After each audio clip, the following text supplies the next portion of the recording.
everyone, glad to be back with my numbers 40 through 21 of the best of the decade list. Last video, I realized I had moved my chair a little bit too far over that way, but don't worry, I have fixed that problem, and now I will be a little more centered on screen. But anyway, I'm excited to count down my numbers 40 through 21 this time. So I'm going to start off with number 40, of course, and that is going to be Spider-Man Into the Spider-Verse. This is actually the highest rated Spider-Man movie I have on this list. I had Spider-Man Homecoming on my list last time, but I actually think this one just does an even truer job to telling the story of Spider-Man, and it does such an interesting job of layering these characters in this multiverse. And I've never seen anything quite like that before. The animation style was something completely unique and was an incredible choice. I think it was a lot of fun, and if you haven't seen Spider-Man Into the Spider-Verse, it is a must-see, absolutely. No matter who you are, whether you've got kids or not, it's a great watch. My number 39 movie came out several years ago now. It's Edge of Tomorrow, actually. It also goes by Live, Die, Repeat, I believe, but this one is an action movie starring Tom Cruise. It's really fun to watch him in his zone and in that sci-fi action. And basically it's got the Groundhog Day premise of he dies and then he wakes up the same day and he has to try to destroy this alien race that's invading during that day, or else it starts over. And I love watching those kind of stories. I think this did a really good job of it. And Emily Blunt as well is just fantastic in this movie. And it's ended up being one of my favorite action movies probably of the decade. At number 38, I have a movie that's really interesting. It's a retelling of past events, and it's Zero Dark 30. Of course, has to do with the hit on Osama bin Laden that was executed, and it is a really interesting movie and tale of watching how the government worked to find this information, how Jessica Chastain's character was so intricately involved and also wanted to be kind of a part of this group and tried to take it down. I think it was a really well-told story, and we got to see the events told in a really incredible way at the end to watch this SEAL team go in. It was a really great watch. Number 37, as of now, this is filmed before the 2019 Oscars. This is the highest I have any Best Picture actually from the decade, and it's Birdman. Birdman, or The Unexpected Virtue of Ignorance is the full title. And this movie is just so much fun. It's does that original idea of having the whole movie feel like one take, and that's a lot of fun. It's a great stylistic choice for this one, and it's great to watch Michael Keaton come back and shine in this role. For a little bit there, Michael Keaton won 2 straight back-to-back Best Pictures, which was kind of fun to watch. And to see him embrace kind of this costumed hero persona, and then also see how that affects him later in life, and I feel like this is some of his story told in this movie. It's a great movie. And also Alejandro G. Inarritu directed this, and he's another filmmaker who I've really enjoyed this decade. You'll see one of his other movies even higher on this list. At number 36, I have one of the Planet of the Apes movies. I have War for the Planet of the Apes. This actually ended up being my favorite, and it's the only one that made this list, although I was thinking about it, I was like, I probably should have mentioned Dawn of the Planet of the Apes in my honorable mentions, because that's one that I really liked as well. But this ended up being my favorite, and it ended the franchise so well, and told the story again of Caesar as this ape who kind of has a chip on his shoulder, and loved Andy Serkis' performance. I thought this was a really awesome movie, and I actually really enjoyed some of the biblical Exodus type themes as well. They were really interesting and thought provoking. So this was definitely a movie that I wanted to add to my list. Number 35, I have made one of my highest recommends as far as a movie that nobody saw, but it's so fantastic, and it is a movie called Prospect.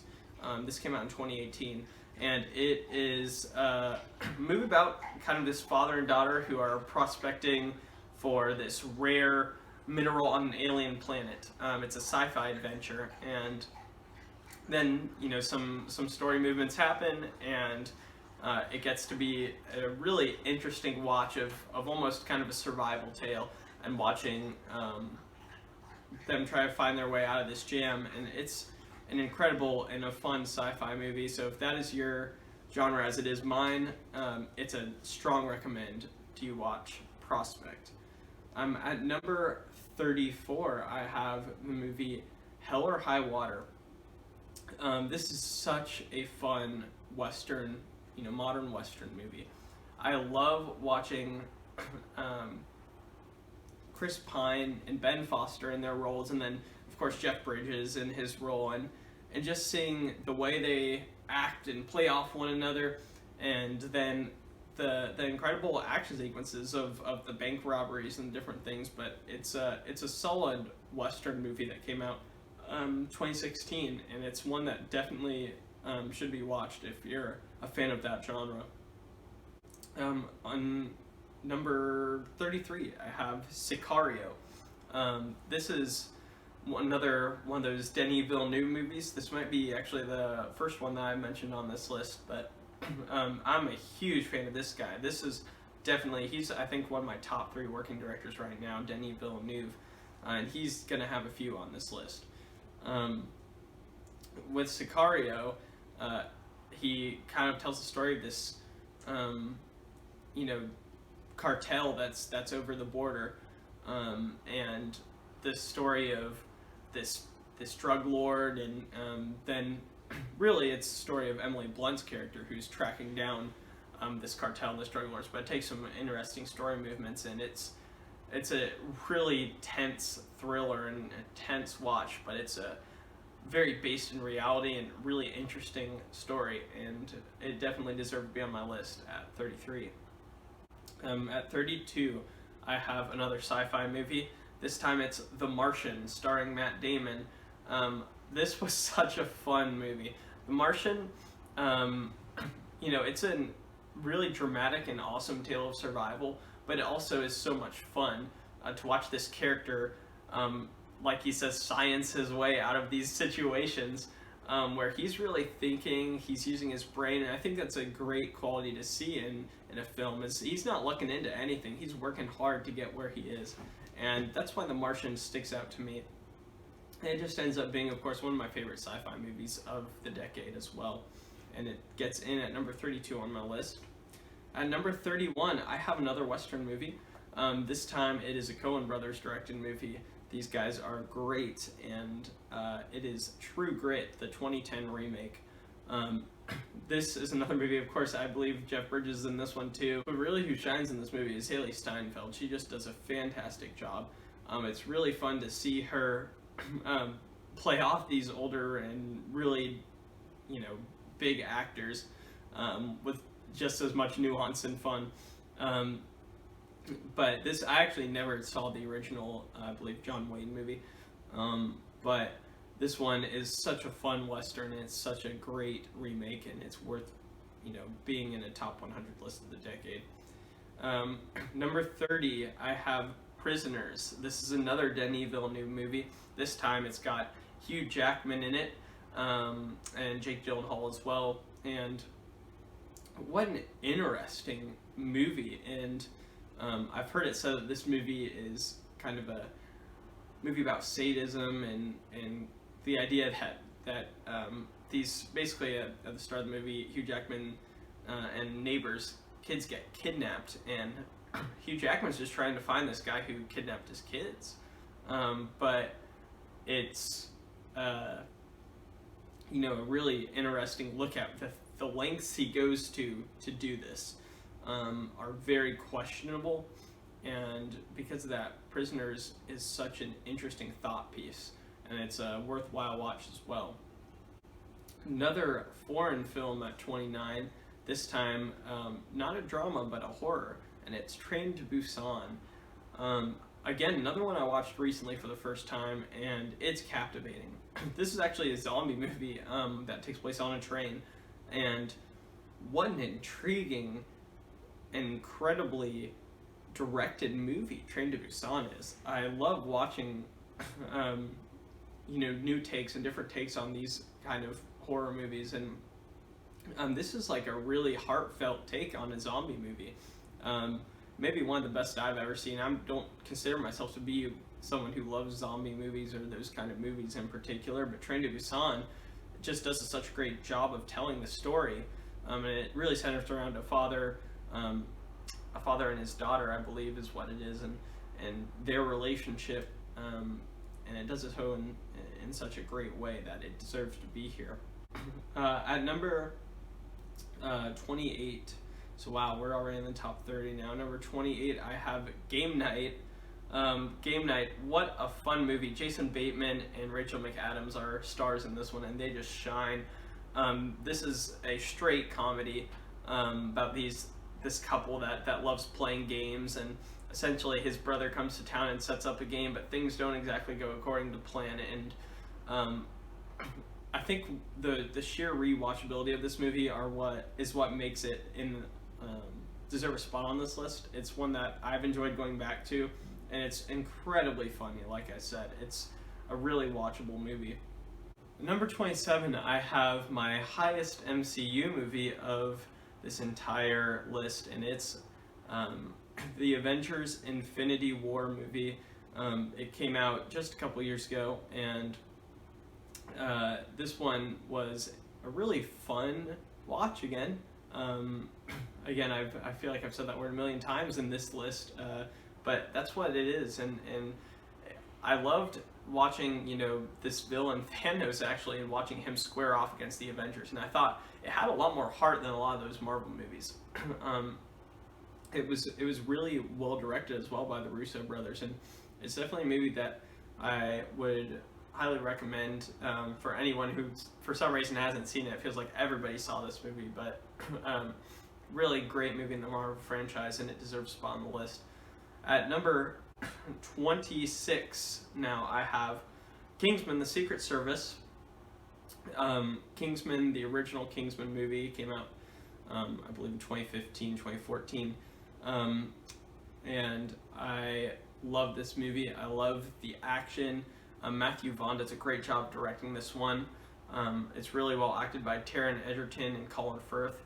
And it's a great movie to watch, this kind of Bond underground franchise form, and watch all the things that they go through in their initiation, and then to get into this plot. And Samuel L. Jackson does a really fun job as the villain as well. Definitely a worthwhile movie and a fun watch. At number 25, we're in the top 25 now, I have Ex Machina. Ex Machina is a movie directed by Alex Garland, and it's a really fascinating sci-fi movie about artificial intelligence.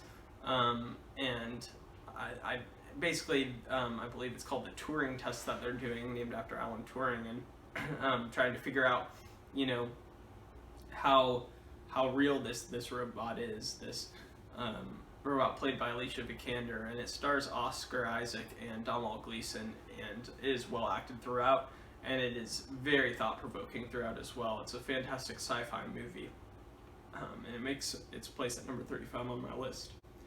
At number 34, I have The Revenant. This one's directed by Inarritu again, and I've heard people say that this is just a performance piece for Leo to get his Oscar, and he grunts his way to an Oscar, kind of. But I completely disagree. I think it's so much more than that. I think this is just a fantastic movie of survival. It's shot absolutely beautifully, and it is shot all in natural light. It's amazing that he chose to do that. I couldn't believe it, but the way that it looks turned out to be beautiful. And it's not just Leo who shines in this movie. I mean, Tom Hardy does a great job as well, and I think it's well acted all around. and it's such a fun. I don't know if fun's the word. I might take that back and say it's a really difficult watch, actually, in a lot of ways, but it's a really awesome movie of survival, and it's a recommended watch for sure. Number 23, I have a Rian Johnson movie, and it is not The Last Jedi, it is Looper. Another really kinetic sci-fi movie. This one has Joseph Gordon-Levitt and Bruce Willis in it, and the idea of these loopers, these assassins who loop through time, and it's such a, great sci-fi premise and something that we hadn't seen before, and I think it showed that Rian Johnson does have chops, and the guy knows how to direct, and this one specifically does a great job. So great performances by those guys. Of course, Emily Blunt's also in it and does a great job, and it's a worthwhile watch if you're a sci-fi fan. Number 22, I have my highest Taika Waititi movie, and this guy, he's had his hands all over my list. At number 22, though, it's Jojo Rabbit. And this was my favorite that I've seen from him. I thought this one was not only comical and silly and a great movie from Taika Waititi in that realm, but it also was really heartfelt, and I didn't expect it to be as heartfelt as it was. This kid, Roman Griffin Davis, I believe is his name, just does a great job playing JoJo. Thomasin McKenzie, I believe, is the girl's name. She does an amazing job, and it's such a silly movie that also has so much depth, and it's a very strong recommend if you haven't seen this movie yet, from this past year even. At number 21, last movie on this list here, I have The Big Short. This does such a great job of telling the story of the financial crisis, the housing crisis, and watching that unfold as these guys are investing and betting against it. And it's an incredible thing that these guys did that. But also this movie balances really well them understanding the significance of, if the housing market falls, this is going to be bad for the country. This is a recession. This isn't maybe I'm celebrating that I'm making money, but I'm not celebrating that this is happening, and it's hard. And I just love the way they balance that in this movie. They also explain really complex ideas in funny ways, and Margot Robbie and Selena Gomez is in it, and it's just kind of fun to watch them explain these really difficult concepts in silly ways. So Big Short is number 21 on my list, and it is the last one on my 40 through 21 list. That means the next video is going to be my top 20 movies of the decade. So let me know what your favorite movies of the decade are. Let me know what you think of these movies that were on this list. Would you have them higher? Would you have them lower? And come back to watch my top 20 movies of the decade. I'm so excited to share that with you. So I'll see you next time.